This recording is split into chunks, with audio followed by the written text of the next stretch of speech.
So today I'm going to talk to you about Plessy versus Ferguson. I got my winter hat on because it's cold. But I want to go back to 1892 and tell you a story about a man named Homer Plessy on a train. He wanted to ride a train. He wanted to challenge the state of Louisiana's law about separate but equal facilities, particularly public trains. So Homer Plessy, who's only 1/8.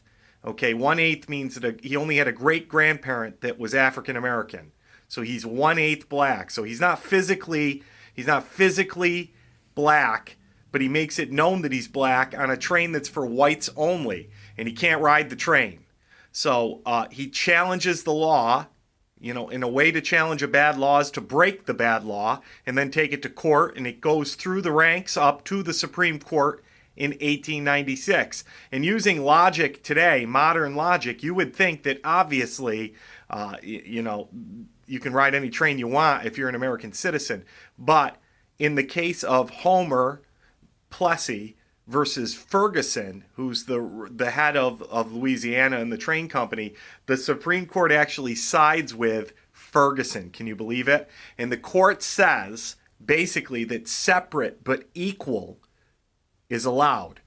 Let me explain that even a little bit clearer. Separate but equal facilities. So as long as there's an equal train running, that Homer Plessy, who made it known that he was 1/8 black, didn't have to ride the whites only train, or couldn't ride the whites only train because there was another train that could accommodate him.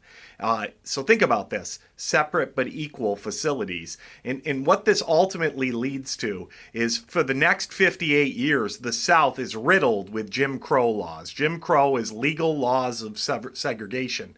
And this is a ripple effect throughout the South of laws that are saying, okay, separate but equal. Now, you also know what this leads to. It's never going to be equal. The whites are the ones that are making the trains. So the train for African Americans is going to be inferior. They're going to get hand-me-down textbooks in school and hand-me-down music instruments in school, where the whites get the new instruments for the white schools in public-only places. And drinking fountains are going to be more quality if they're for whites than blacks. So obviously, it's not equal. In Brown versus Board of Education in 1954 will reverse Plessy Ferguson, but for 58 years it upholds, and it says separate but equal, which is basically saying segregation and Jim Crow is legal. And that's all because of Homer Plessy's challenge with the train, his unsuccessful challenge, and the train wins out. Thank you.